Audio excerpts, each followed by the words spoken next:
ठीक है, ये सारी बेसिक रूल है। ठीक है, शुरू करते हैं। हेलो एवरीवन, सभी को गुड इवनिंग।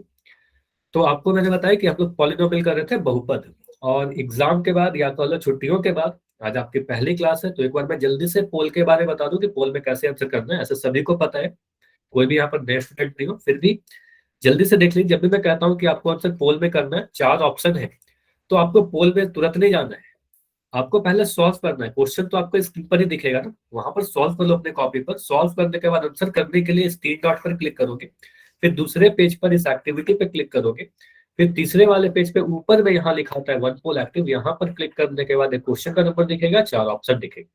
अब अगर हमें लगता है कि मेरा आंसर बी है, तो इस बी पर क्लिक करेंगे सर्कल पर, फिर ये वोट जो लिखा हुआ है ब्लू कलर का होगा, यहाँ पर क्लिक करने के बाद आपका आंसर सबमिट हो जाएगा। ठीक है, इतना करना होगा आंसर करने के लिए। आपका आंसर सभी क्वेश्चन का आना चाहिए, जितने बच्चे हो क्लास में सभी का आंसर आना जरूरी है। अगर गलत होगा तो फिर आप देखना कि क्या गलतियां हो गई, मैं उसको सॉल्व तो करूंगा ना, गलतियों से ही आप सीखोगे।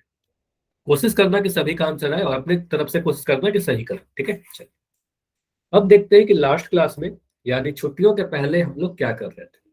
तो मेरा लास्ट टॉपिक था सार्व गुणनखंड विधि को यूज करके किसी भी बहुपद को या किसी भी बीजीय व्यंजक को फैक्टराइज करना है, गुणनखंड करना। इसमें करते क्या, सार्व गुणनखंड क्या होता है?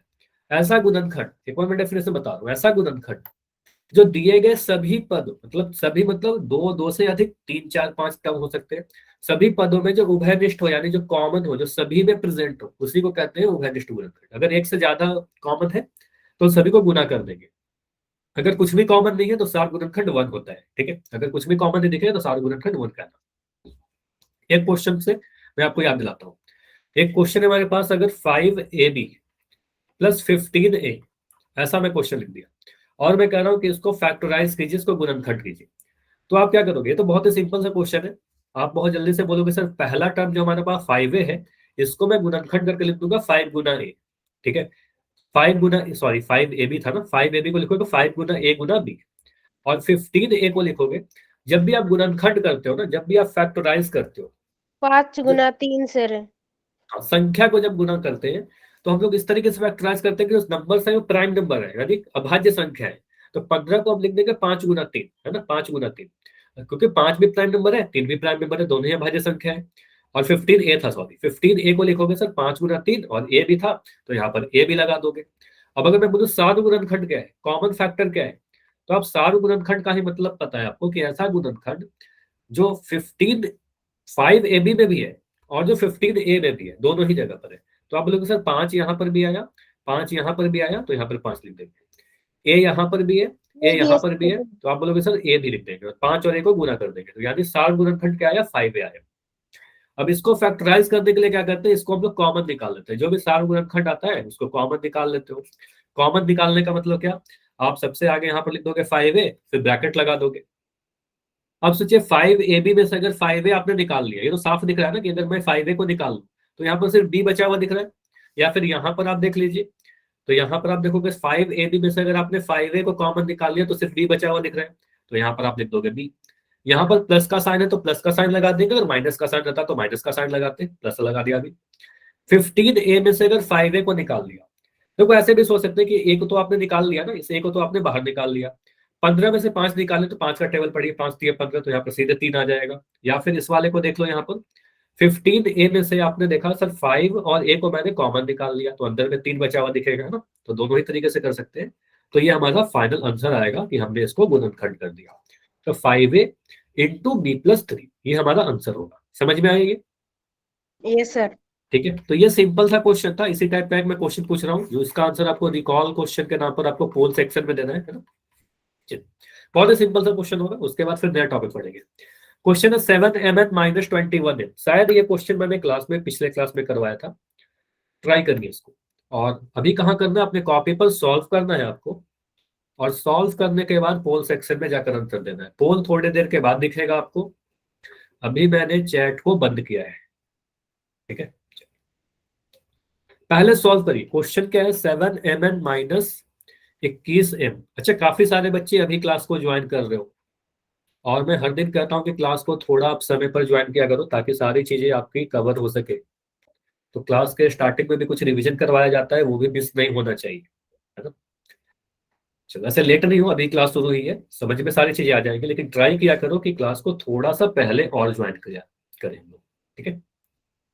तो 7mn माइनस 21m को अगर मुझे फैक्टराइज करना है, गुणनखंड करना है, तो हम किस तरीके से गुणनखंड करेंगे? इसका तरीका क्या? सार्व गुणनखंड विधि, कॉमन फैक्टर मेथड। तो जो भी इन दोनों में कॉमन है, मतलब जो भी सार्व गुणनखंड है, उसको आप ब्रैकेट के बाहर निकाल लीजिए, देखिए ब्रैकेट के अंदर क्या बचता है। ठीक है, ध्यान से देखना सारे ऑप्शन को। दिया सर। ठीक है, वेरी गुड। आप अगर कर देते हो आपका आंसर सबमिट हो जाता है। ठीक है, ठीक है। वेट इसलिए करते हैं क्योंकि अभी काफी कम बच्चों का आंसर आया है, जैसे ही सभी लोग करेंगे ना, मैं इसको एंड करके डिस्कस करूंगा आपसे। ठीक है, तो ये देखिए क्या होगा हमारा answer. 7mn minus 21m, 7mn को आप फैक्टराइज करिए, फिर 21m को आप फैक्टराइज कीजिए, जो भी कॉमन है उसको ब्रैकेट के अंदर बाहर निकालिए और अंदर में देखिए क्या बच रहा है। चारों ऑप्शन को ध्यान से देखो, कोई एक ही सही है। ऑप्शन मिलते मिलते से आपको दिख रहे होंगे, लेकिन आंसर सिर्फ एक ही सही है। चलो, तो इस क्वेश्चन को अभी मैं 20 सेकंड और दे रहा हूँ, 20 सेकंड और। लेकिन अभी काफी कम आंसर आए हैं, अभी काफी सारे बच्चे हो जिनका आंसर नहीं आया है, तो बैठे मत रहिए। देखो बैठे रहोगे तो फिर अच्छा, माइक को बंद करोगे, अतुल के नाम से जो बच्चे हो, तो बैठे रहोगे तो प्रॉब्लम होगी। आपको सीखना है ना, सीखने के लिए आप प्रैक्टिस करो, जितनी आप अपना हाथ चलाओगे, जितना आप खुद अपना कॉपी पेन से प्रैक्टिस करोगे, उतनी चीजें आप सीखोगे। गलतियां भी होगी तो उससे भी आप सीखोगे। 15 second, last 15 second, last 15 second है, लास्ट 10 सेकंड। अच्छा, अगर समय और चाहिए तो आप माइक ऑन करके बता सकते हो।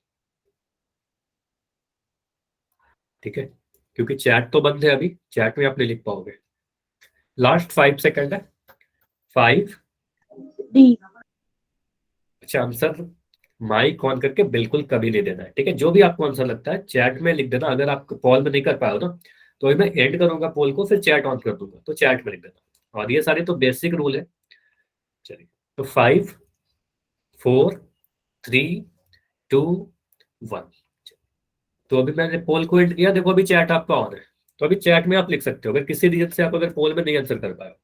देखो यहाँ पर क्या लिखा गया, 7mn माइनस 21m। आप क्या करोगे, इसमें कॉमन निकालोगे। सिंपली मुझे क्या दिख रहा है सर, 7mn को अगर मैं गुणनखंड करूं, पहले टर्म को आप गुना करके लिखोगे 7 इंटू एम इंटू एन। साथ में एक प्राइम नंबर है, m को मैंने m लिख दिया और n को मैंने n लिख दिया। ठीक है, अब 21m को आप क्या लिखोगे, 21m को लिखोगे सर 21 मिलेगा 7 गुना 3 करके, तो 7 और 3 को गुना कर देंगे तो 21 मिलेगा, तो यहाँ पर लिख देंगे 7 गुना 3 और गुना में m है, तो ये लिख दिया 7 गुना 3 गुना m। अब यहाँ से 7 गुणनखंड क्या होगा आपका, कॉमन फैक्टर क्या होगा, तो मुझे दिख रहा है 7 यहाँ पर भी आया, इस 7mn का भी गुणनखंड है और यहाँ पर भी आया 21m का भी गुणनखंड है, तो 7 लिख दिया। तो उसके बाद आप बोलोगे सर m यहाँ पर भी मुझे दिख रहा है, m यहाँ पर भी दिख रहा है, तो इसको गुना करके m लिख देंगे। मतलब 7 गुणनखंड क्या आया हमारे पास, 7m आया। मतलब 7m को हम कॉमन निकाल सकते हैं, है ना, इसको हम लोग कॉमन निकाल सकते हैं। Good evening. ब्रैकेट में n-3 आ जाएगा सर, ब्रैकेट बंद फिर है। n-3 आ जाएगा, हाँ ठीक है। 7m को मैंने कॉमन निकाला, तो पहले आप यहाँ पर क्या करोगे सर, 7m कॉमन निकाल दिया। अब 7m को अगर कॉमन निकालेंगे तो यहाँ पर ब्रैकेट लगा देंगे। अब जैसे ही मैंने ब्रैकेट लगाया तो ब्रैकेट के अंदर क्या लिखना होगा, अब देखो यहाँ पर साफ दिख रहा है 7m को जब मैंने बाहर निकाल दिया तो यहाँ पर सिर्फ n बचा हुआ दिख रहा है ना, या तो यहाँ से देख लो या फिर यहाँ से देख लो कि 7 और m को मैंने बाहर निकाल दिया तो बस n दिख रहा है यहाँ पर। तो आप बोलोगे सर यहाँ पर n आ जाएगा। यहाँ देखो माइनस का साइन है, तो मैंने यहाँ पर बीच में माइनस का साइन लगा दिया। अब 21m में से ये देखना m को तो आपने निकाल ही लिया है, तो m तो नहीं बचेगा, और 21 में से आपने 7 को निकाल दिया। तो ऐसे भी सोच सकते हो 21 क्या है, 7 गुना 3, 7 को आपने निकाल दिया तो 3 बचेगा। वेरी गुड, तो आपको बोलना है कि 3 बचेगा, तो यहाँ पर लिख दोगे 3। या फिर ऐसे यहाँ पर देख लीजिए 21m में से आपने अगर 7 और m को निकाल दिया तो देखो यहाँ पर 3 बचा हुआ रह गया, है ना, तो ऐसे भी सोच सकते हैं। और डायरेक्ट टेबल अगर याद है, छोटा नंबर है तो सीधे बोल सकते हैं 7 के 21 सर, अगर 7 निकाल ले तो 3 बच गया होगा। तो आंसर क्या आएगा, 7m इंटू n-3। तो ये कौन से ऑप्शन में है, तो ये मुझे ऑप्शन नंबर बी में दिखता है ना, तो बी हमारा सही उत्तर होगा। क्लियर है, यस ये सर। समझ में आया। ठीक है, तो ऑप्शन ए क्यों नहीं होगा, यहाँ पर प्लस का साइन है तो ये नहीं होगा, और बाकी सारे ऑप्शन तो बिल्कुल ही गलत है, ये नहीं होगा, ये नहीं होगा, ऑप्शन नंबर बी सही है। ठीक है, तो इस तरीके से हम लोग यूज करते हैं। प्लस ही है बीच में। हाँ सर, इसमें भी प्लस है। अच्छा, ये तो आएगा है 7m तो कॉमन ही नहीं आया है ना, तो बस यहीं पर मुझे दिख गया 7m और n-3 है, तो ये वाला आंसर होगा। ठीक है, चलिए अब इसी को यूज करेंगे आगे के जो भी टॉपिक होगा ना उसमें भी इसको यूज करेंगे कि पहले हम लोग सार गुणनखंड देखेंगे, उसके बाद उसको कॉमन निकाल के, लेकिन थोड़ी सी चेंज आएगी। जैसे देखो अगला जो टॉपिक है हमारा आज का, आज हमें पढ़ना है पदों के पुनः समूहन विधि द्वारा गुणनखंड। अब इसका क्या मतलब होता है, काफी क्या मतलब हुआ, काफी लंबा हेडिंग आ गया है ना। Factorization of regrouping term. देखो रीग्रुपिंग का मतलब क्या होता है, उसको फिर से अरेंज करना। पुनः समूहन को एक और वर्ड कहते हैं पुनः व्यवस्थित, मतलब उसको अरेंज करना। अब अरेंज करने किस लिए अरेंज करेंगे, क्या इसका मोटो होगा, किस तरीके से हम लोग करेंगे, क्वेश्चन से समझते हैं, इसमें कुछ थ्योरी नहीं है आपका। सिंपली आपको सीखने के लिए, ये टॉपिक है इंपॉर्टेंट टॉपिक है, इसको सीखने के लिए जितने ज्यादा प्रैक्टिस करोगे उतनी आपकी इस पे कमांड होगी। ठीक है, क्वेश्चन काफी अलग अलग तरीके से पूछे जाते हैं। ठीक है, तो जितना प्रैक्टिस करोगे उतना आप सीखोगे, तो प्रैक्टिस करना है बार बार। तो एक क्वेश्चन से मैं समझा रहा हूँ। क्वेश्चन है हमारे पास 10xy plus 21 plus 15x plus 14y, ये क्या है, एक हमारे पास बहुपद कह लो या फिर बीजीय व्यंजक कह लो लिखा हुआ है। करना क्या है, इसको गुणनखंड करना है। ठीक है, अब मैं क्या कर रहा हूं, मैं सभी पदों को आपको गुणनखंड करने के लिए क्या बता रहा है कि हर एक पद को आप गुणनखंड करके देख लीजिए। तो अगर मैं हर एक पद को गुणनखंड करूं, समझते जाइएगा, सारी छोटी छोटी चीजें आपको सीखनी है। 10xy पहला टर्म है, तो 10xy को अगर मैं गुणनखंड करूं तो लिख सकता हूं ना 5 × 2, और 5 × 2 क्यों लिखा कि 10 को हमने 5 और 2 से गुणा करेंगे तो 10 मिल जाएगा, दोनों ही प्राइम नंबर है, भाज्य संख्या है। तो 5 × 2 गुना x गुना y, तो ये मैंने पहले टर्म 10xy को गुणनखंड करके लिखा। अब मुझे बताइएगा कोई बच्चे की 21 को मैं कैसे लिख सकता हूँ। 7 × 3 सर। वेरी गुड, आप बोलोगे सर इसको लिख देंगे 7 और 3 को गुना करके, 7 भी प्राइम नंबर आ गया, 3 भी प्राइम नंबर आ गया। चलो अब मुझे बताओ 15x को कैसे लिखेंगे। 5 × 3 सर और फिर गुना x सर। वेरी गुड, आप बोलोगे सर 5 × 3 गुना x। चलो ये तो हो गया हमारा 15x। अच्छा और बच्चे देख लो, 15 को मैंने लिखा 5 × 3, क्योंकि 5 भी प्राइम नंबर है, 3 भी प्राइम नंबर है, तो 5 को 3 से गुना करेंगे 15 आ जाएगा, और x था तो x गुना कर दिया। तो 14y को 14। वेरी गुड, 7 × 7 × 14 को क्या लिखेंगे, 7 × 2 या फिर 2 × 7, तो 7 × 2 ये दोनों ही प्राइम नंबर आ गए, और गुना में y, 7 × 2 गुना y। तो अभी मैंने क्या किया, सभी टर्म को, यहाँ पर 4 टर्म थे ना, चारों ही टर्म को मैंने गुणनखंड के रूप में लिख दिया। अब मुझे बताइएगा कि इन सभी में सार्ग गुणनखंड कुछ है क्या, कोई ऐसा टर्म है जो चारों ही में है, सार्ग गुणनखंड में आपसे पूछूं तो आप क्या बोलोगे। सर एक है सर। क्या है, एक आएगा सर। एक है। एक के अलावा, अगर मैं बोलूं एक के अलावा, देखो यहाँ पर मैं आपको दिखाऊं, यहाँ पर कुछ भी कॉमन नहीं दिख रहा है ना। आप कोई भी टर्म को देख लो, 7 को देखोगे तो 7 यहाँ पर एक ही दूसरे वाले टर्म में 7 है और चौथे वाले टर्म में 7 है। अच्छा ये माइक बंद कर लो, अभी समझ लो ध्यान से। ठीक है, तो आप बोलो 7 तो दूसरे और चौथे टर्म में है सर 7, सभी में 7 नहीं है। अगर मैं एक्स को देखूं तो एक्स मुझे दिख रहा है पहले वाले में एक्स है, तीसरे वाले में एक्स है, लेकिन दूसरे वाले में एक्स नहीं है ना। तो कोई भी, आप कोई भी टर्म को देखोगे तो यहाँ पर कुछ भी कॉमन नहीं दिख रहा, और कुछ भी कॉमन नहीं होता तो हम कहेंगे एक। तो एक को नहीं देखते क्योंकि एक तो सभी में कॉमन आ ही जाएगा। तो एक के अलावा, सार गुणनखंड एक आ रहा है, एक के अलावा कोई भी कॉमन फैक्टर यहाँ पर नहीं दिख रहा। तो हमने ये बोला सर इन चारों में कुछ भी तो कॉमन नहीं है एक के अलावा, एक तो होगा ही, एक के अलावा कुछ भी कॉमन नहीं है। तो अब क्या करते हैं यहाँ पर, अब कैसे फैक्टर, सार गुणनखंड क्या, सार गुणनखंड कॉमन फैक्टर होता है। अगर उसमें डाउट है तो एक बार आप पिछली वाली क्लास देख लेना, तभी ये चीज समझ में आएगी। जैसे एक बार मैं थोड़ी सी आपको कंसेप्ट बता दूं सार गुणनखंड क्या होता है। जैसे मैं लिख दूं 5xy और मैं लिख दूं यहाँ पर 10x, तो 5xy को मैं लिखूंगा 5 × x × y, और 10x को आप लिखोगे सर 5 × 2 × x, है ना। तो यानी कि हम सार गुणनखंड की अगर बात करें, कॉमन फैक्टर की बात करो, तो यहाँ पर देखो 5 और x यहाँ भी है, 5 और x यहाँ भी है, तो 5 और x को गुना करके बोलेंगे 5x क्या है, सार गुणनखंड है, कॉमन फैक्टर है। ठीक है, तो ये होता है सार गुणनखंड। ओके ठीक है, सार गुणनखंड मतलब कॉमन फैक्टर, उभयनिष्ठ जो भी कॉमन है सभी पदों में। तो यहाँ पर सारे टर्म में कुछ भी कॉमन नहीं दिख रहा था, सिर्फ एक दिख रहा था, है ना? तो अब मैं क्या करूंगा, इसको थोड़ा अरेंज करूंगा। इसको मैं देख रहा हूं सर, अगर मैं पहले टर्म को 10xy और 15x को देखूं तो इसमें कुछ कॉमन है। देखो x यहाँ भी है, x यहाँ भी है, और मुझे दिख रहा है 10 में भी 5 छुपा हुआ होगा, 5 × 2 10 होगा, और 5 × 3 करेंगे तो 15 मिल जाएगा। मतलब हिट मुझे लग रहा है कि 10xy और 15x में कुछ कॉमन हो सकता है। उसी तरीके से 21 और 14y में भी कुछ कॉमन है। 21 में भी देखो 7 छुपा हुआ है, 7 × 3 21, और 14y में भी 7 × 2 14, है ना। तो हम क्या करेंगे, इसको अरेंज करेंगे। इसी के लिए कहा जाता है पुनः समूहन, मतलब अरेंजमेंट, पुनर्व्यवस्थित, रीग्रुपिंग, फिर से रीग्रुपिंग कर रहे हैं। तो यहाँ पर हम कह सकते हैं नहीं आ इसको रही। स्क्रीन नहीं आ रही, एक बार लेफ्ट करके ज्वाइन करो अगर स्क्रीन में कुछ प्रॉब्लम हो रही है तो। ठीक है, अगर स्क्रीन में कोई प्रॉब्लम है तो लेफ्ट करके ज्वाइन करिए, सही हो जाएगा। तो यहाँ पर मैं क्या कर रहा हूँ, इसको थोड़ा चेंज करके अरेंज करके लिख रहा हूँ। बस मैंने क्या किया, जो हमारा तीसरा टर्म 15x था इसको मैंने आगे लिख दिया। ठीक है, इसको मैंने 15x पहले लिख दिया। ठीक है, जो हमारा दूसरा टर्म था 21, इसको मैंने तीसरा टर्म बना दिया, क्योंकि आपको पता है सर प्लस माइनस में आगे पीछे तो कर सकते हैं। ठीक है, तो यहाँ पर ये समझ में आया क्या मैंने क्या किया, दूसरे वाले टर्म को मैंने पहले लिख दिया और 21 को मैंने बाद में लिख दिया। ऐसा करने का मकसद क्या था, क्यों किया, क्योंकि मुझे दिख रहा है कि 10xy और 15x में कुछ कॉमन आ जाएगा और 21 और 14y में कुछ कॉमन आ जाएगा। क्लियर है इतना? ठीक है, चलिए अब इसके आगे बढ़ते हैं।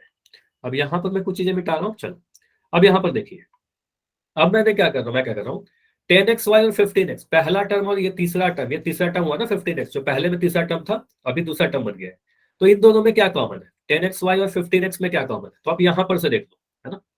तो इस वाले एक सेकंड रुक जाओ, है ना, इस वाले में देख लो 10xy यहाँ पर दिख रहा है और 15x यहाँ पर दिख रहा है। तो इन दोनों में क्या कॉमन है, आप देखो 7 गुणनखंड की बात करो, जब भी कॉमन की बात करो तो यहाँ पर 5 है और यहाँ पर भी 5 है। ठीक है, यहाँ मुझे एक x दिख रहा है, यहाँ भी x दिख रहा है। मतलब इन दोनों का अगर पहले और तीसरे टर्म की मैं बात करूं, इसमें सार गुणनखंड कितना होगा, कॉमन फैक्टर कितना होगा, तो आप बोलोगे सर इनका जो कॉमन फैक्टर आएगा वो 5x आएगा। मतलब इसको हम कॉमन निकाल सकते हैं 10xy और, अच्छा अभी माइक बंद कर लो ना, अभी समझ लो, उसके बाद फिर जो भी डाउट होगी वो पूछ लेना। ठीक है, तो इसमें से 10xy और 15x में मुझे कॉमन फैक्टर जो दिख रहा है 5x दिख रहा है। इतना क्लियर हुआ? Yes sir. ठीक है, तो यहां पर मैं क्या कर रहा हूं, बस इस वाले टर्म को मैं लिख रहा हूं, इस वाले को मैं देख रहा हूं, इन दोनों में मैंने क्या किया, 5x को मैंने कॉमन निकाल दिया। अब 5x को अगर कॉमन निकालोगे तो ब्रैकेट के अंदर क्या मिलेगा, 10xy में से अगर आपने 5x को कॉमन निकाल लिया, अब यहाँ पर देखिए 10xy में से आपने 5 और x को कॉमन निकाल लिया, तो आपको बचा हुआ दिखेगा 2 और y, है ना, 2y, तो यहाँ पर लिख दोगे 2y। ठीक है, ऐसे भी सोच सकते हैं सर x को तो बाहर निकाल दिया तो y तो बचेगा, और 10 में से 5 निकाल दिया तो 5 गुना 2 10 होगा, तो 2 लिख देंगे। दोबारा से समझाना, मुझे समझ नहीं आ रहा पहले वाला को मैं फिर से समझा दे रहा हूँ कि यहाँ पर मैंने क्या किया, सिंपली 10xy और 15x में से मैंने 5x को कॉमन निकाला। 5x कॉमन क्यों निकाला, क्योंकि मुझे दिख रहा है 10xy, यहाँ पर मैंने पहला टर्म देखो इस वाले पद में देखिए 10xy और यहाँ पर देखिए 15x, इन दोनों में मुझे कॉमन क्या दिख रहा है, कॉमन देख लो 5x कॉमन था, 7 गुणनखंड मैंने लिखा। ठीक है, 5 यहाँ पर भी, 5 दोनों ही का फैक्टर है। स्क्रीन नहीं आ रही, एक सेकंड, स्क्रीन तो आ रही है, एक बार लेफ्ट करके, मैंने आपको बोला कि लेफ्ट करके ज्वाइन करो। ठीक है, जब तक लेफ्ट करके नहीं ज्वाइन करोगे हो सकता है नेटवर्क का इशू नहीं आएगी। ठीक है, लेफ्ट करके ज्वाइन कर लो तभी जाके ये सही होगा। ठीक है, लेफ्ट करके ज्वाइन करिए, सही हो जाएगा। ठीक है, चलो एक सेकंड रुको, चलो अभी समझते हैं इसको। तो यहाँ पर मैं क्या कर रहा हूँ, 10xy और 15x में, 10xy और 15x में क्या कॉमन दिख रहा है, 5x कॉमन दिख रहा है, तो मैंने 5x को कॉमन निकाल दिया। अब जैसे ही 5x को कॉमन निकालोगे, ब्रैकेट के अंदर क्या बचेगा, 10xy में से 5x निकाल दिया तो x तो निकल गया, y बचेगा। 10 में से 5 निकाल दिया, तो ऐसे सोच लो ना, 10 में से अगर 5 निकाल दो तो 5 गुना 2 होता है, तो 5 को निकाल लिया तो 2 बचेगा, यानी आप कह सकते हो सर यहाँ पर 2y बचेगा, है ना, डायरेक्ट कह सकते हैं। या फिर आपको अगर इतना आप में अगर प्रॉब्लम हो रही है अभी के लिए, तो अभी के लिए आप इस वाले स्टेप को देख लिया करो, यहाँ जो मैंने गुणनखंड करके लिखा ना, यहाँ पर इस वाले को देख लेना, यहाँ पर आपको दिख जाएगा सर 5 और x को आपने कॉमन निकाल दिया तो 2y बचेगा, है ना, 2y लिख दिया। उसके बाद देखो प्लस का साइन था तो मैंने प्लस का साइन लगा दिया। 15x में से अगर 5x निकाल लिया तो क्या बचेगा, 15x में से आपने 5x को निकाल दिया, देखो ये तीसरा टर्म है, 15x में से आपने 5x को निकाल लिया तो बस 3 बच रहा है ना, तो आप बोलोगे सर यहाँ पर 3 बचेगा। x को तो आपने कॉमन निकाल लिया और 5 गुना 3 होता है, तो 5 को भी निकाल लिया तो 3 बचा, तो 2y + 3 बचा। ठीक है, उसके बाद देखो यहाँ पर प्लस का साइन था, मैंने प्लस का साइन लगा दिया। अब अगले वाले टर्म को देखिए, अगला टर्म 2 टर्म है 21 + 14y। अब इन दोनों में कुछ कॉमन है क्या, 21 और 14y में क्या कॉमन है, देखो 21 को मैंने यहाँ पर गुणनखंड करके लिखा है 7 गुना 3, 14y को मैंने यहाँ पर गुणनखंड करके लिखा है 7 गुना 2 गुना y, है ना। इन दोनों में कॉमन क्या है, 7 है, सिर्फ देखो 7 यहाँ पर भी है, 7 इसका भी गुणनखंड है, 7 इसका भी गुणनखंड है, तो हम कहेंगे सर इसका कॉमन गुणनखंड 7 है या कॉमन फैक्टर 7 है, तो 7 को आपने निकाल लिया, कॉमन निकाल दिया बाहर, जो भी 7 गुणनखंड होगा उसको मैं बाहर निकाल दूंगा। उसके बाद क्या बचेगा, 21 में से आपने अगर 7 को कॉमन निकाला है तो क्या बचेगा, एनीवन बताएगा, चैट में लिख के बताना होगा। 3, वेरी गुड। तो आप बोलोगे सर 7 तिया 21 होता है, ऐसे सोच लो ना, 7 तिया 21 होता है, 7 को आपने निकाल दिया तो यहाँ पर बचेगा 3 हमारा, प्लस का साइन है, यहाँ पर प्लस का साइन लगा दिया। 14y को देखिए, 14y में से अगर आपने 7 निकाल दिया तो क्या बचेगा, 2y, वेरी गुड। तो आप बोलोगे यहाँ पर देख लेते हैं सर 7, ये वाला को देखिए लास्ट टर्म को, 7 × 2 × y, इसमें से आपने 7 को कॉमन निकाल दिया तो 2y बचेगा। या सोच सकते हो सर 7 × 2 होता है 14, तो 7 को निकाल लिया तो यहाँ पर 2 बचेगा और y तो प्रेजेंट ही रहेगा यहाँ पर, ऐसे लिख दिया। अब इस वाले टर्म को ऐसे लिख सकते हैं 5x, इसको मैं लिख रहा हूँ 2y + 3, यहाँ पर प्लस का साइन, इसको 7, और देखो 3 + 2y को बस मैं लिख दे रहा हूँ 2y + 3। ये समझ में आ रहा है? आपको पता है a + b को हम लिख सकते हैं b + a, आगे पीछे कर सकते हैं, तो 3 + 2y को मैं लिख दिया 2y + 3। अब इससे क्या फायदा हुआ, इससे आपको दिख जाएगा कि ये वाला जो देखिए, ये वाला ब्रैकेट 2y + 3 यहाँ भी है, 2y + 3 यहाँ भी है, बीच में यहाँ पर प्लस का साइन है। ये बहुत इंपॉर्टेंट स्टेप है, इसको ध्यान से सीखिएगा, ये वाला इंपॉर्टेंट, काफी इंपॉर्टेंट है। तो आप बोलोगे सर यहाँ भी मुझे 2y + 3 दिख रहा है ना, 2y + 3 ब्रैकेट में, और यहाँ पर भी मुझे 2y + 3 ब्रैकेट में दिख रहा है, दोनों ही जगह सेम क्वांटिटी दिख गया ब्रैकेट के अंदर। तो आप फिर से क्या करोगे, इस पूरे 2y + 3 को कॉमन निकाल दोगे, इस 2y + 3 को कॉमन निकाल लोगे, उभयनिष्ठ है ना, ये कॉमन है, दोनों ही जगह पर है, सेम है। तो हम क्या करेंगे, 2y + 3 को कॉमन निकालकर यहाँ पर लिख देंगे 2y + 3, और ब्रैकेट में जब भी कॉमन निकालते हैं तो फिर ब्रैकेट लगाते हैं, ब्रैकेट दे दो। और यहां पर समझिएगा 2y + 3 को आपने अगर बाहर निकाल दिया तो 5x × 2y + 3 है ये, इसको मैं थोड़ा सा इस साइड में एक्सप्लेन कर रहा हूं, ठीक है, ऐसे समझिएगा। देखो ये क्या लिखा गया है, 5x × 2y + 3, आपने 2y + 3 को कॉमन निकाल दिया, 2y + 3 को कॉमन निकालोगे तो यहाँ पर क्या बचेगा, 5x बचेगा ब्रैकेट के अंदर, तो 2y + 3 आपने अगर कॉमन निकाल दिया तो यहाँ पर बचेगा 5x। यहाँ प्लस का साइन है, मैंने प्लस का साइन लगा दिया, दूसरे प्लस के बाद देखिए 2y + 3 को फिर से बोलो सब कॉमन निकाल दिया हमने, तो यहाँ पर क्या बचेगा, सिर्फ और सिर्फ 7। तो ये हमारा आंसर आया 2y + 3 × 5x + 7। ये समझ में आया सभी को? अगर इसमें कोई भी डाउट अब है तो मुझे बताइए डी लिख कर, अगर समझ में आ गया तो वाई लिख दो। क्वेश्चन अभी बहुत सारा प्रैक्टिस करेंगे, क्वेश्चन अभी काफी सारा प्रैक्टिस करेंगे, ठीक है। तो कुछ चीजें हैं कि आपको सबसे पहले इस पेज की स्क्रीनशॉट लेना है, इसकी स्क्रीनशॉट ले लो, ठीक है, प्रैक्टिस करिएगा। हाँ क्या डाउट है, अभी स्क्रीन दिख रही है, ठीक है, डाउट बता दो। तो 2y + 3, और चलो एक और क्वेश्चन करते हैं। क्वेश्चन है सिंपली 2xy + 2y 3x + 3, है ना, क्वेश्चन में एक बहुपद लिखा गया है 2xy + 2y + 3x + 3। करना क्या है, इसको गुणनखंड करना है। मैं क्या कह रहा हूँ, यहाँ पर सभी पदों में कोई सार्व गुणनखंड है क्या, एक के अलावा कोई सार्व गुणनखंड है, आप लोग ट्राई करके देखो, सभी को गुणनखंड करें, बहुत सिंपल सा है, इसमें कुछ भी आपको टफ नहीं लगेगा। सिंपली आप क्या करो, सभी को गुणनखंड कर दीजिए हर एक टर्म को। तो 2xy को आप लिखोगे सर 2 × x × y, है ना, 2y को आप लिखोगे सर 2 × y, है ना, 2 × y। 3x को आप बस लिख दोगे 3 × x, है ना, इसमें कुछ भी है नहीं, बस बीच में गुना का साइन लगा देंगे। और 3 को आप बस 3 × 1 लिख सकते हो, या फिर 3 भी छोड़ सकते हो उसको। अब देखो इसमें कुछ भी सात गुणनखंड है क्या एक के अलावा, ये बताओगे, सात गुणनखंड क्या है एक के अलावा? अच्छा आंसर आ गया, ठीक है, चेक करते हैं।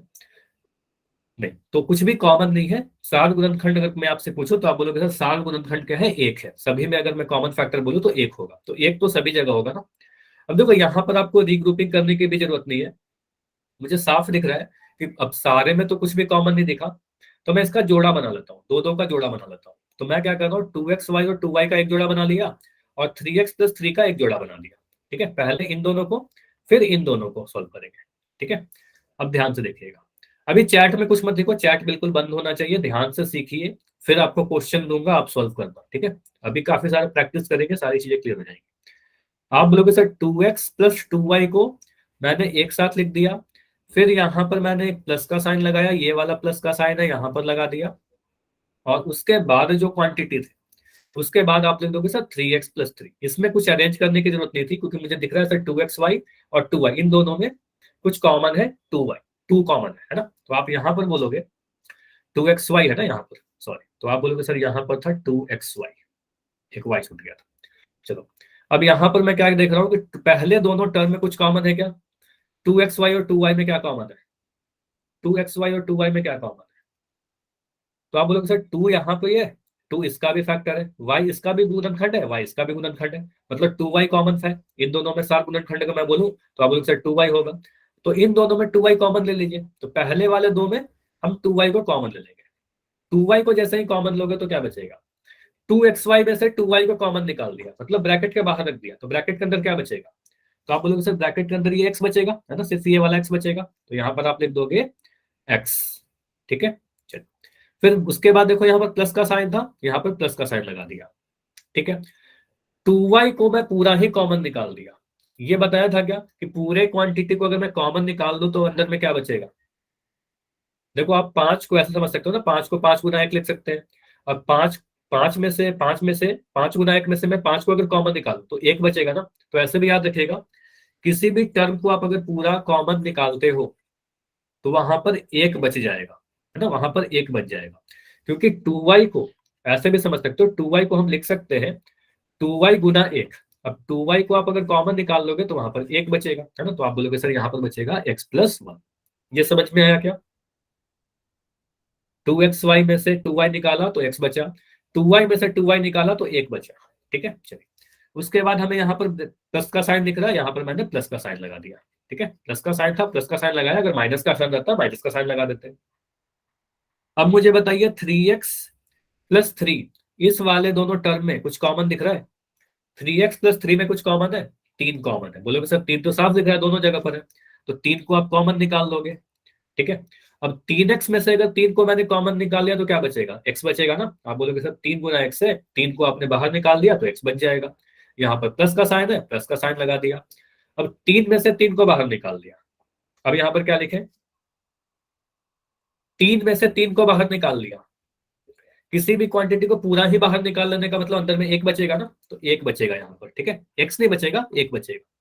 देखो मैं यहाँ फिर से समझा दे रहा हूँ, इसमें अगर कोई डाउट हो रहा है तो अगर मैं लिख रहा हूँ 5x + 15x, इसमें सॉरी 15y कर दे रहा हूँ, एक सेकंड रुक जाओ, इसको मैं थोड़ा सा सिंपल करके बता देता हूँ। चलो इसको देखिएगा, अगर मैं लिख रहा हूँ 2x प्लस यहाँ पर लिख दे रहा हूँ 6xy, ठीक है। यहां से आप बोलो सर अगर मैं 2x को कॉमन निकालू, देखो पूरा 2x को अगर कॉमन निकालोगे तो यहाँ पर 2x की जगह पर आप लिख दोगे 1, क्योंकि वो 2x गुना 1 है, 2x गुना 1 है तो 1 बच जाएगा। फिर यहाँ पर प्लस का साइन है, मैंने प्लस का साइन लगा दिया। अब 6xy में से आपने अगर 2x को निकाला है तो y तो रहेगा यहाँ पर, x बाहर निकल गया। 6 में से 2 को बाहर निकाला तो 6 में से 2 बाहर निकलेगा तो यहाँ पर 3 बचेगा। x को तो आपने बाहर ही खींच लिया है, अब यहाँ पर बचेगा y, तो ये बचेगा आपका 1 + 3y, ठीक है। तो इस तरीके से यूज कर रहे हैं। बस इतना ध्यान देना कि कोई भी क्वांटिटी में से अगर पूरे ही क्वांटिटी को आप अगर बाहर निकाल लेते हो, पूरे टर्म को अगर कॉमन निकाल लेते हो तो वहां पर 1 बचा हुआ दिखेगा ब्रैकेट के अंदर, ठीक है। अब ये प्लस का साइन जो मुझे दिख रहा है ना, इसके इस तरफ और इसके इस तरफ कुछ कॉमन है क्या? देखो ब्रैकेट के अंदर यहाँ भी x + 1 लिखा गया है, x + 1 लिखा गया है, और ब्रैकेट के अंदर यहाँ पर भी x + 1 लिखा गया है। मतलब हम कह सकते हैं ना सर x + 1 दोनों ही जगह पर है सेम। सेम कहने का मतलब कॉमन है, कॉमन फैक्टर x + 1। तो हम कहेंगे सर x + 1 यहाँ पर भी है। अच्छा ये सब मैं समझाने के लिए इतना बॉक्स वगैरह बना रहा हूँ, आपको करना नहीं है ये सारी चीजें, है ना। तो x + 1 यहाँ भी है, x + 1 यहाँ भी है, तो मैं जो भी सेम दिखेगा ना उसको मैं बाहर निकाल दूंगा। तो आप बोलोगे सर x + 1 को आप कॉमन ले सकते हो, आप, है ना, x + 1 को आप कॉमन निकाल सकते हो। अब x + 1 को आप अगर बाहर निकाल लिए, कॉमन निकाल लिए, तो फिर से ब्रैकेट दोगे। अब मुझे बताइए, बस इस पहले वाले टर्म को देखिए, इसमें से आपने अगर x + 1 को कॉमन निकाला है तो क्या बचेगा? x + 1 को 2y, 2x नहीं बचेगा, 2y बचेगा। देखो यहाँ पर 2y है ना, तो देख, तो आप बोलोगे सर यहाँ पर 2y बच रहा है, 2x कैसे बचा हुआ दिख रहा है? x + 1 को जब मैंने बाहर निकाला तो 2y बचेगा ना। यहाँ पर देखिए 2y लिखा हुआ है बाहर में, ठीक है, तो ये 2y बचा। देखो ऐसा समझिए, 2y × x + 1 था वो, है ना। तो x + 1 को आपने कॉमन निकाला तो क्या बचा? 2y बचा, है ना, 2y बचा। फिर प्लस का साइन लगा दिया, प्लस का साइन था ये वाला, प्लस का साइन लगाया। अब फिर से ऐसे देखिए, हालांकि ये साफ जल्दी जल्दी कर लोगे आप, जब प्रैक्टिस हो जाएगी ना तो फिर काफी जल्दी जल्दी करोगे। तो 3 गुना एक्स प्लस 1 है, तो 3 गुना एक्स प्लस 1 में से आपने एक्स प्लस 1 को कॉमन निकाल दिया, तो क्या बचेगा, 3 बचेगा। तो यहाँ पर आप लिख दोगे सर 3, और यही हमारा फाइनल आंसर हो जाएगा, है ना। तो आप बोलोगे सर आंसर कितना आया, x plus 1 into 2y plus 3। समझ में आया। तो ये आया हमारा answer x plus 1 into 2y plus 3। ठीक है, देखो आंसर थोड़ा बहुत बदल कर ऐसे लिखा जा सकता है, आंसर ऐसे भी लिखा जा सकता है। कई बार आपके ऑप्शन में अगर ये नहीं दिखेगा तो हो सकता है कि ऐसे लिखा हुआ दिख जाए, 2y प्लस 3 पहले लिख दिया जाएगा और एक्स प्लस 1 बाद में लिखा जाएगा। अभी पोल नहीं, अभी काफी सारे प्रैक्टिस करेंगे फिर पोल दूंगा। ठीक है, हो सकता है 2y प्लस 3 पहले लिख दिया जाए, एक्स प्लस 1 बाद में लिख दिया जाए, या हो सकता है कभी ऐसे लिख दिया जाए, है ना। एक्स प्लस 1 को तो मैं एक्स प्लस 1 दिख रहा हूँ, 2y प्लस 3 को लिख दिया जाएगा 3 प्लस 2y, है ना। तो ये सारी चीज आपको पता है कि 2y प्लस 3 लिखे सर, चाहे 3 प्लस 2y लिखे कोई फर्क नहीं पड़ेगा। ए इंटू बी लिखे चाहे बी इंटू ए लिखे सेम चीज होगा। तो गुना में और एडिशन में आगे पीछे किया जा सकता है ऑप्शन में, तो वो थोड़ा ध्यान देना, बाकी सारी चीजें सेम रहेंगी। ठीक है, चलिए और प्रैक्टिस करते हैं फिर क्वेश्चन देंगे। ठीक है, प्रैक्टिस करिए पहले। तो अगर मैं क्वेश्चन दो 6xy, ये इंपॉर्टेंट क्वेश्चन है, ये बहुत ही इंपॉर्टेंट क्वेश्चन है, इसको ध्यान से सीखना। ऐसा क्वेश्चन मैं पोल में आपको दूंगा। ठीक है, तो क्वेश्चन है 6xy plus 6 plus 9x plus 4y, है ना, इसको फैक्टराइज करना है। देखो यहाँ पर क्वेश्चन इंपॉर्टेंट मैंने क्यों बोला, क्योंकि इसमें हो सकता है कि आप थोड़ी सी गलतियां करो। देखो आप बोलोगे सर मुझे दिख रहा है कि पूरे में तो कुछ भी कॉमन नहीं है, 6xy 6 9x 4y, इन सभी में सारे गुणनखंड की मैं बात करूँ ना, गुणनखंड तो एक आएगा। आप ट्राई करके देख लो, मैं यहाँ पर लिख दे रहा हूँ, है ना, यहाँ पर मैं सारी चीजें लिख रहा हूँ। तो 6xy को आप अगर करोगे गुणनखंड, तो 6 को आप लिखोगे प्राइम नंबर के फॉर्म में, अभाज्य संख्या के फॉर्म में, 2 गुना 3 गुना x गुना y, है ना। ऐसे ही सारी की जरूरत नहीं पड़ेगी, जब प्रैक्टिस हो जाएगी आपकी। 6 को आप लिखोगे सर 2 गुना 3, या फिर गुना 1 भी लिख सकते हो। 9x को आप लिखोगे सर 9 को लिख देंगे सर 3 गुना 3 गुना x, ये सारी चीजें तो डिस्कस कर ही चुके हैं पहले। 4y को आप लिखोगे सर 2 इंटू 2 गुना y, ये गुणनखंड कर दिया।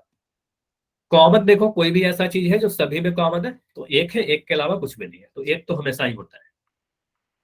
अब मैं सभी में कुछ कॉमन नहीं है तो मैं जोड़ा बनाता हूँ। अब मुझे दिख रहा है कि सर पहले वाले दोनों में कुछ कॉमन है क्या, तो पहले इन दोनों में दिख रहा है तो 6 कॉमन। मुझे बताइए पहले दोनों में 6 कॉमन दिख रहा है, 6 यहाँ पर भी है 6 यहाँ पर भी है, 6xy में भी 6 है, यहाँ पर भी 6 है ना। तो मैं क्या करता हूँ, ट्राई करता हूँ कि क्या मैं इन दोनों को जोड़ा बना सकता हूँ, ये सीखिएगा। मैं इन दोनों को एक साथ लिख दे रहा हूँ और इन दोनों को एक साथ लिखूंगा। ठीक है, देखो 6xy प्लस 6, हो सकता है ना आपके दिमाग में आए कि 6xy और इसमें से 6 कॉमन ले लेंगे और यहाँ पर लिख देंगे 9x प्लस 4y।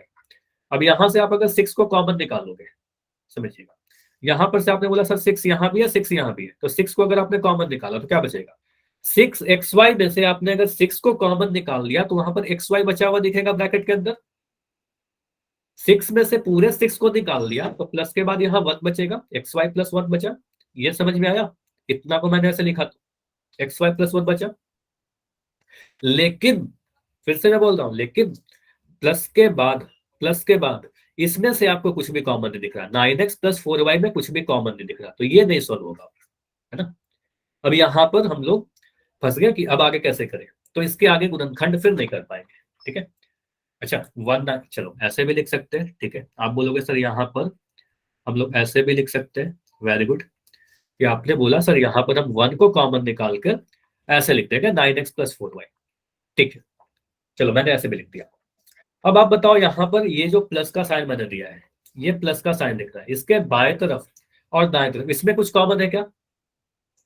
अब देखो ये जो ब्रैकेट वाला टर्म है, ये वाला और ये वाला सेम आया, ये दोनों सेम नहीं आया। ठीक है, नहीं सेम आया। अब ये फिर कैसे कॉमन लेंगे, जब सेम होता था तब तो इसको कॉमन निकाल लेते थे ना, सेम होता था तो मैंने उसको कॉमन निकाल दिया, अब तो सेम आया ही नहीं। ठीक है, तो ये इस क्वेश्चन को इंपॉर्टेंट बनाता है। ठीक है, तो कभी ऐसा आप आ जाए आपके सामने कि मैं ऐसे कर रहा हूँ, ये वाला ब्रैकेट, इसको समझिएगा, मैं थोड़ा इसको और समझा रहा हूँ। अगर कभी आप कुछ क्वेश्चन को सॉल्व कर रहे हो और सॉल्व करने क्रम में देखा कि ये वाला ब्रैकेट और ये वाला ब्रैकेट सेम नहीं आया, इसका मतलब मैंने जो ग्रुपिंग किया है ना, जिसका सही जोड़ा नहीं बनाया, है ना, ये जो पेयर बनाया है वो पेयर बनाने में मैंने कुछ गलती कर दी है ना, जोड़ा बनाने में मैंने कुछ गलती की है, ठीक है। तो हम लोग क्या करते हैं, इन सारी चीजों को मिटा रहा हूँ, है ना, इन सारी चीजों को मिटा रहा हूँ। मैं क्या करूंगा अब 6xy को और 9x को एक साथ लिखूंगा, ठीक है। ये सारी चीजों को मिटा दो, अब बस जोड़ा बदलते हैं, है ना, ट्राई करते हैं किसी और दूसरे के साथ जोड़ा बना के देखते हैं, ठीक है। 6xy और 9x को मैं एक साथ लिखता हूँ, क्योंकि इन दोनों में भी x दिख रहा है कॉमन, है ना, x कॉमन दिख रहा है। तो आप बोलोगे सर इसको क्या करते हैं ना, 6xy के साथ मैं 9x को लिख लेता हूँ, इन दोनों को एक साथ लिख लेता हूँ, ठीक है।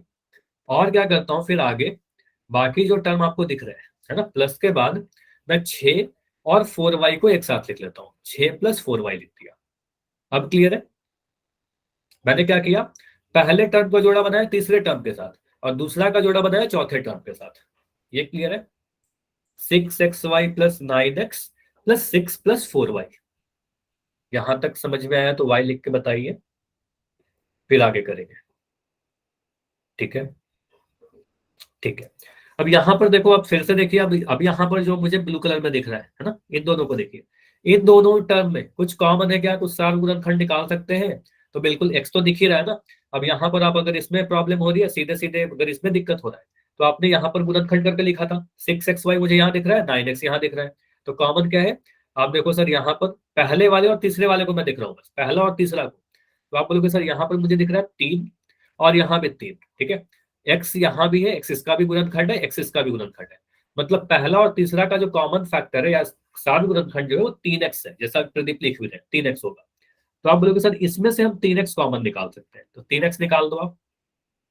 अब जैसे ही 3x निकालोगे तो आपको क्या दिखेगा, सर 6 में से 3 निकाल दिया तो 3 × 2 6 होता है, 3 × 6 होता है, तो 3 अगर निकाल दिया तो यहाँ पर 2 बचेगा, ऐसे सोच सकते हैं। या फिर अदरवाइज यहाँ पर चेक कर लो आप, तो 3 को आपने निकाल दिया तो ये 2 बचा हुआ दिखेगा, है ना, ये 2 दिखेगा। x को आपने बाहर निकाल दिया है तो यहाँ पर y दिखेगा ना, ये y बच जाएगा, 2y बचेगा। ये समझ में आया, तो 3x को अगर बाहर निकाल दिया 6xy में से तो 2y बचेगा, ठीक है। इन दोनों को गुणा करके चेक करोगे, 3 × 2 6 और x × y xy 6xy मिल जाएगा। प्लस का साइन था, मैंने प्लस का साइन लगा दिया। इस 9x को क्या करें, 9x में से आपने 3x निकाल दिया है, तो x तो बाहर ही निकल गया, x तो बाहर निकल गया, x तो नहीं आएगा।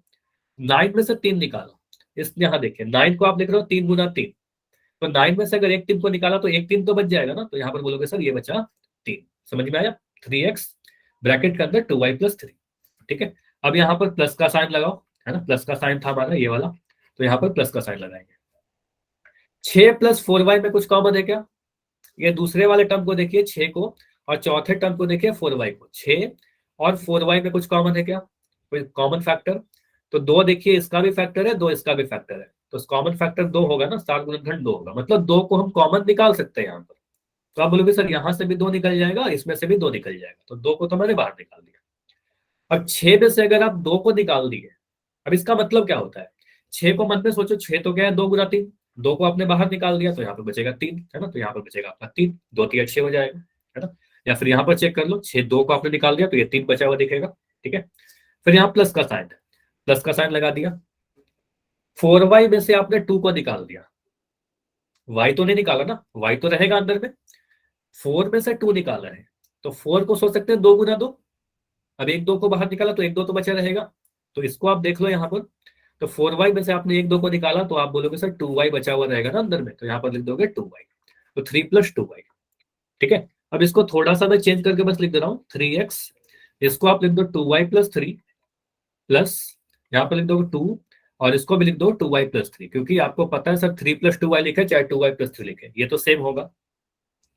अभी ये देख के बताओ, ये जो ब्रैकेट आया, अब ये जो ब्रैकेट आया, क्या ये दोनों ब्रैकेट सेम आया, ये दोनों सेम आया, यस।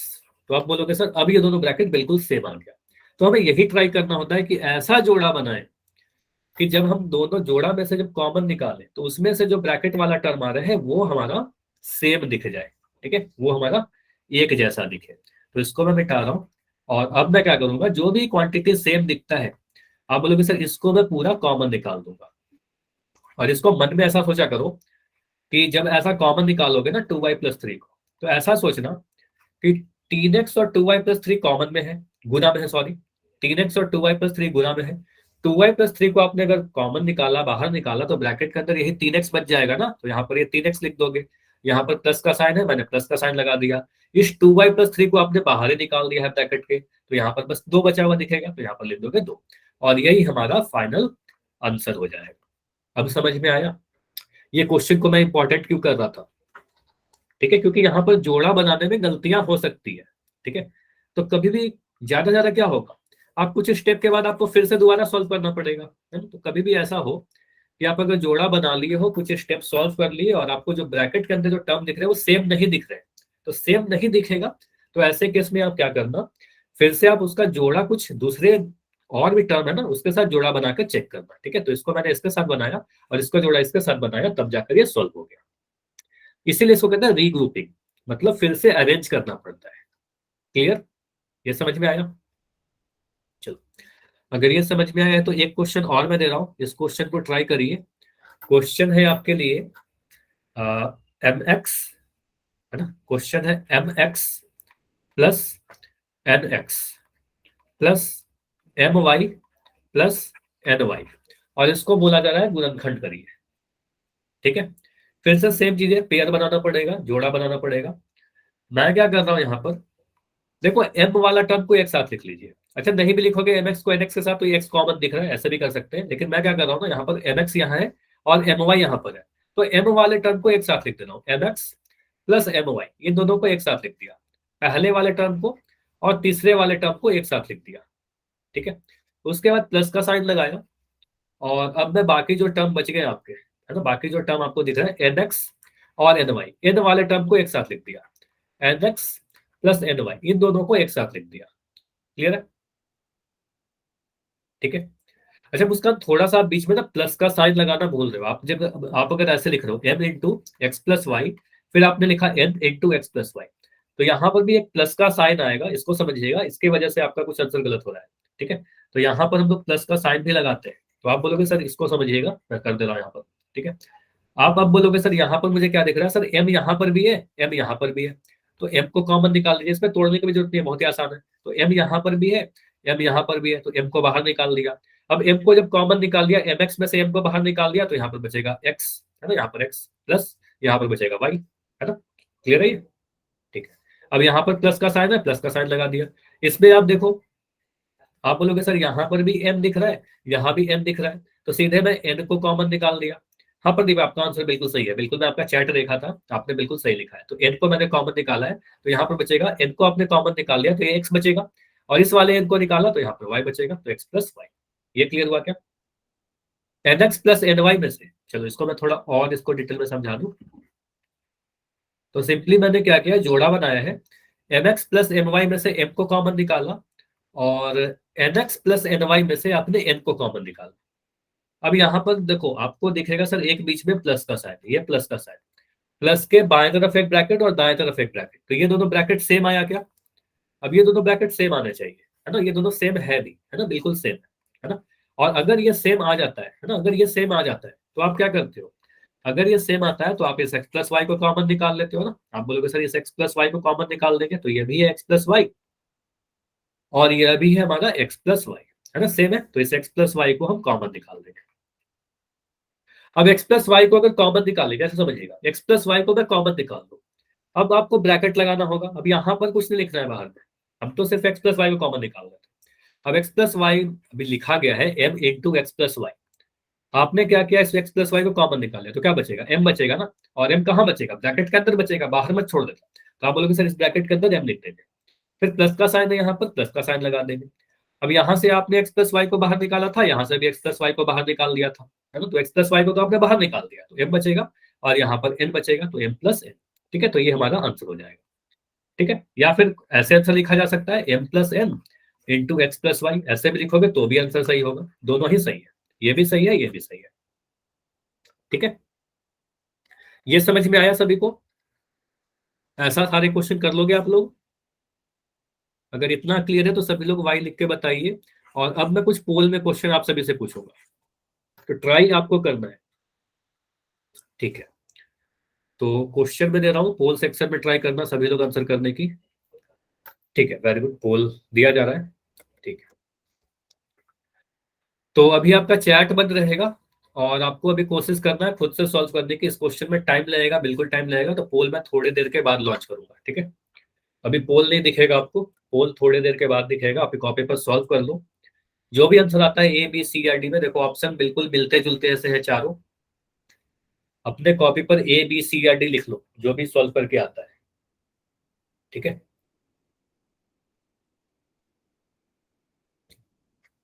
उसके बाद जब पोल मैं ऑन करूंगा फिर जाकर आंसर कर देना। क्वेश्चन में लिख रहा हूँ, क्वेश्चन में क्या बोला गया है, a x square plus b y square, ठीक है, plus b x square plus a y square, ठीक है, ये क्वेश्चन है। इसका आप रीग्रुपिंग करोगे, पहले अरेंजमेंट करोगे और अरेंजमेंट करने के बाद आंसर करोगे। चलो अभी काफी बच्चों का हो गया है, तो आप मैं पोल को मैं लॉन्च कर दे रहा हूँ, लेकिन हड़बड़ी मत करना, ठीक है। इस क्वेश्चन में बिल्कुल भी हड़बड़ी नहीं करना है आपको। अब ऐसा नहीं कि कठिन है, आसान सा क्वेश्चन है, लेकिन आप हड़बड़ी में अगर आंसर गलत कर दोगे तो फिर आपके तो मार्क्स कट जाएंगे, है ना। तो अपने तरफ से आप कोशिश कर लो, भले ही सबसे आखिरी में आंसर है, लेकिन ट्राई करना कि सही आंसर करो।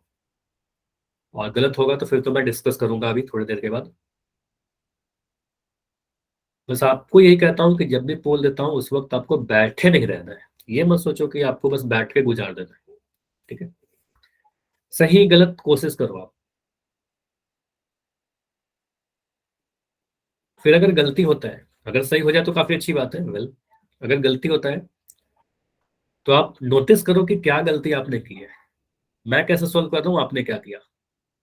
क्लास के खत्म होने के बाद फिर से उस क्वेश्चन को ट्राई करो करने की, ठीक है, और फिर बिल्कुल सीख जाओगे।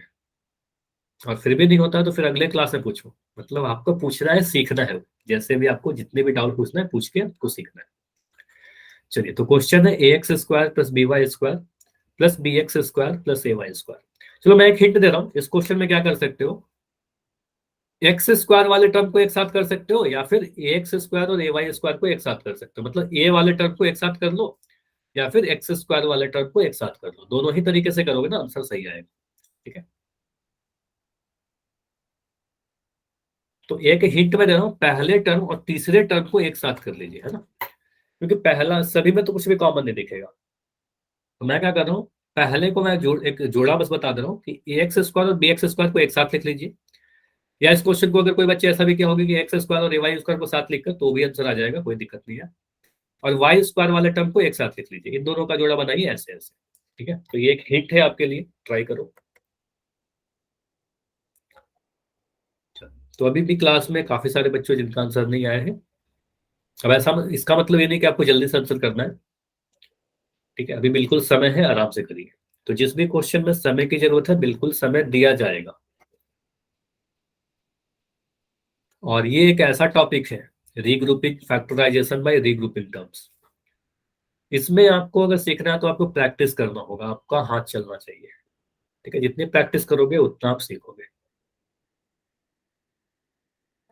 ठीक है। चलिए, तो अभी कुछ बच्चों के आंसर आए, वेरी गुड। तो यही करना है आपको, जब भी मैं बोल देता हूँ ना, आपको सॉल्व करना है, अपना टाइम लेना है, सॉल्व करना है, उसके बाद आंसर करना है। चलिए, तो अभी मैं इस क्वेश्चन के लिए 30 सेकंड दे रहा हूँ, 30 सेकंड। अच्छा, इसका मतलब ये भी नहीं कि फिर से आपको मैं फिर से कर रहा हूँ, हड़बड़ नहीं करना है। अगर आपको लगता है कि और समय चाहिए, बस आपका आंसर होने वाला है और मैं पोल एंड करने जा रहा हूँ, तो आप, चैट बंद है, माइक ऑन करके आप बता सकते हो।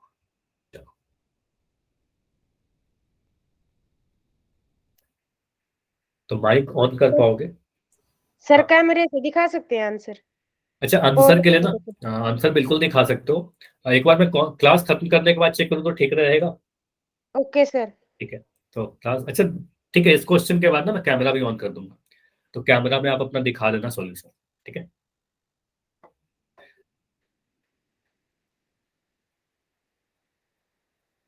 ए x square plus b y square plus b x square plus a y square. चलिए, तो फिर 25 सेकंड और है, 25 सेकंड और।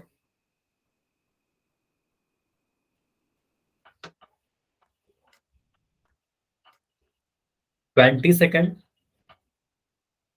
20 सेकंड लास्ट। और फिर भी मैं कह रहा हूं अगर समय ज्यादा चाहिए तो माइक ऑन करके बता देना।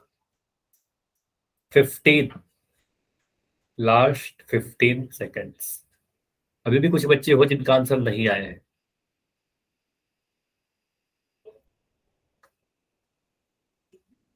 तो अभी जो भी आंसर, अब बहुत ज्यादा समय नहीं है, और अगर आपने सॉल्व कर लिया है तो अब जाकर पोल में आंसर कर दो। 10 सेकंड रुक रहे हैं, 10 सेकंड के बाद मैं इसको एंड करूंगा और डिस्कस करूंगा, ठीक है। Last 5 second. 5 4 3 2 1। चलो अभी मैं पोल को एंड कर रहा हूं, और आपका भी चैट भी ऑन है और आपका कैमरा भी ऑन है। कैमरा ऑन करके जो ही बच्चे सॉल्व किया हो ना, इस क्वेश्चन का सॉल्यूशन दिखाओगे अपना। मैं देखना चाह रहा हूँ कि कितने बच्चों ने क्या क्या किस तरीके से सॉल्व किया है। तो एक प्रदीप का आंसर दिख रहा है, और प्रदीप का आंसर आया है, आपका पूरा प्रोसेस दिख रहा है। वेरी गुड प्रदीप, काफी एक सेकंड रुक जाओ। हाँ, सर दोनों दोनों तरीके से कर रखा है। वेरी गुड वेरी गुड, काफी अच्छा आपने सॉल्व किया है, बहुत अच्छा। और किसी का? अच्छा, सभी बच्चे जिसने भी सॉल्व किया है कैमरा ऑन करके दिखा सकते हो अभी भी, ठीक है। और किसी ने? चलिए ठीक है, तो अभी मैं इस क्वेश्चन को सॉल्व करता हूँ, ठीक है। चलिए, चल तो अभी एक सेकंड। हाँ, तो क्वेश्चन था हमारे पास, चैट में लिख पाओगे, कोई भी डाउट होगा तो चैट में लिख देना, है ना। चलिए एक सेकंड रुक जाओ बस। हाँ, तो क्वेश्चन है x square plus b y square plus b x square plus a y square. एक मेथड से मैं कर रहा हूँ यहाँ पर। सिंपली मैं क्या कर रहा हूँ, मैंने क्या बताया था कि पहले और तीसरे टर्म को एक साथ लिख रहे हैं, है ना। पहले और तीसरे टर्म को एक साथ लिख रहे हैं। तो आप बोलोगे सर एक्स स्क्वायर को मैं क्या कर रहा हूँ? अच्छा, ऐसा क्यों मुझे लगा कि पहले और तीसरे को एक साथ लिखना चाहिए? क्योंकि दोनों ही में मुझे एक्स स्क्वायर दिख गया, यहाँ भी एक्स स्क्वायर है और यहाँ भी एक्स स्क्वायर है। तो मुझे लिख रहा है सर एक्स स्क्वायर कॉमन आ जाएगा ना इन तीनों में, इन दोनों में, क्योंकि सार गुणनफल तो कुछ है नहीं, सभी में तो कुछ कॉमन दिख नहीं रहे। तो आप कहेंगे सर एक्स स्क्वायर को बी एक्स स्क्वायर के साथ लिख दो, और बाकी जो बच गए बाकी दोनों को एक साथ लिख दो, मतलब बी वाई स्क्वायर को ए वाई स्क्वायर के साथ लिख दो। तो आप बोलोगे सर ये बी वाई स्क्वायर और ये ए वाई स्क्वायर, इन दोनों को एक साथ लिख दिया, ठीक है। अब इसको देखिए, आप बोलोगे सर यहाँ भी एक्स स्क्वायर है और यहाँ भी, पहले दोनों ही टर्म में एक्स स्क्वायर दिख रहे हैं। आप बोलोगे सर यहाँ भी एक्स स्क्वायर है और यहाँ भी एक्स स्क्वायर है, तो आपने एक्स स्क्वायर को कॉमन निकाल लिया। अब जैसे ही एक्स स्क्वायर को कॉमन निकाल दिया, आप बोलोगे सर एक्स स्क्वायर को मैंने बाहर निकाल दिया, इस एक्स स्क्वायर को मैंने बाहर निकाल दिया, तो अंदर में ब्रैकेट के अंदर क्या दिखेगा? आप बोलोगे सर ये ए बचेगा, है ना। यहाँ पर ए बचा, प्लस का साइन था, मैंने प्लस का साइन लगा दिया। एक्स स्क्वायर को आपने बाहर निकाल दिया, तो यहाँ पर प्लस का भी बचेगा, तो यहाँ पर प्लस भी लिख दिया। तो एक्स स्क्वायर के बाद देखा ए प्लस बी, फिर यहाँ पर मुझे प्लस का साइन दिख रहा है तो मैंने प्लस का साइन लगाया। यहाँ अगर माइनस रहेगा तो माइनस लगा देना। अब मुझे दिख रहा है सर वाई स्क्वायर यहाँ पर भी है और वाई स्क्वायर इसमें भी है, दोनों ही में वाई स्क्वायर है, तो वाई स्क्वायर को कॉमन निकाल दो, बिल्कुल पिछले वाले की तरह। वाई स्क्वायर को मैंने बाहर निकाल दिया। जब भी कॉमन निकालते हो तो एक ब्रैकेट लगा देंगे। अब क्या दिख रहा है आपको? वाई स्क्वायर के बाद यहाँ पर आपको समझना है, वाई स्क्वायर को आपने अगर कॉमन निकाला है तो यहाँ पर आपको बी दिख रहा है, ये बी बचा ना, तो आप बोलोगे सर ये भी बचा। यहाँ पर प्लस का साइन था, मैंने प्लस का साइन लगाया। इस वाई स्क्वायर को आपने बाहर निकाला तो यहाँ पर ए बचा हुआ दिख रहा है, तो आपने लिखा यहाँ पर बी प्लस ए। समझ में आया? इतना इतना क्लियर है? अब देखो यहाँ पर आपको ब्रैकेट हो सकता है अलग अलग दिखे, लेकिन इसको मैं थोड़ा चेंज कर दे रहा हूँ, इसको ए प्लस बी लिख दे रहा हूँ, प्लस वाई स्क्वायर, और इसको बी प्लस ए को मैं उल्टा करके ए प्लस बी लिख दे रहा हूँ, क्योंकि आपको पता है ए प्लस बी और बी प्लस ए सेम चीज होती है। अब यहाँ पर नोटिस कीजिए, ये वाला ब्रैकेट, मैं बार बार ये दिखा रहा हूँ कि ये वाला ब्रैकेट और ये दोनों ब्रैकेट सेम है। आप बोलोगे सर यहाँ भी ए प्लस बी है, यहाँ भी ए प्लस बी है, तो ए प्लस बी को आप कॉमन निकाल दो। इस बार ए प्लस बी को आप बाहर निकाल दोगे, तो ए प्लस बी को आपने कॉमन निकाला। जैसे ही ए प्लस बी को आपने कॉमन निकाला तो क्या बचेगा? ब्रैकेट लगाओगे, x square into a plus b, तो x square into a plus B से आपने ए प्लस बी को कॉमन निकाला, तो ये एक्स स्क्वायर तो बच जाएगा ना अंदर में। यहाँ पे लिखोगे एक्स स्क्वायर, ये प्लस का साइन था, प्लस का साइन लगाया। अब यहाँ से ए प्लस बी को आपने बाहर निकाल दिया, तो अंदर में क्या बचेगा? ये वाई का स्क्वायर बचेगा, तो आप लिख दोगे यहाँ पर वाई स्क्वायर। तो आंसर क्या है? A plus b into x square plus y square. अब ये वाला अगर कहीं पर आपको नहीं दिख रहा है ना ऑप्शन में, तो आपको ये दिख रहा है ना कि a plus b x square plus y square को हम ऐसा भी लिख सकते हैं sir, x square plus y square को पहले लिख सकते हैं और ए प्लस बी को बाद में लिख सकते हैं। ऐसा क्यों करते हैं? क्योंकि हमको पता सर 3 गुना 2 लिखे चाहे 2 गुना 3 लिखे, ए प्लस बी और x square plus y square के बीच में, दो ब्रैकेट के बीच में गुना का साइन है, तो आप बोलोगे सर इसको हम ऐसे भी लिख सकते हैं गुना करके, है ना। तो आप कहोगे sir x square plus y square into a plus b. तो ऑप्शन नंबर बी इस क्वेश्चन का बिल्कुल सही था। तो जिन बच्चों का आंसर ऑप्शन बी था बिल्कुल सही था, बाकी जो भी आंसर थे वो गलत है। लेकिन अच्छी बात है कि आपने ट्राई किया, सभी लोगों ने ट्राई किया। इस क्वेश्चन को आप फिर से ट्राई करना, है ना, अगर आपकी गलती हो गई थी, है ना, या फिर सही भी हुआ था फिर भी ट्राई करना, स्क्रीनशॉट ले लो, इस क्वेश्चन को फिर से कोशिश करना करने की, है ना। और कोई भी डाउट है तो अभी बताइए, कोई भी डाउट है तो बताइए, अदरवाइज क्लास इतना ही रखते हैं आज की, है ना। इसके आगे अगले क्लास में करते हैं, और भी क्वेश्चन है जिसको हम लोग अगले क्लास में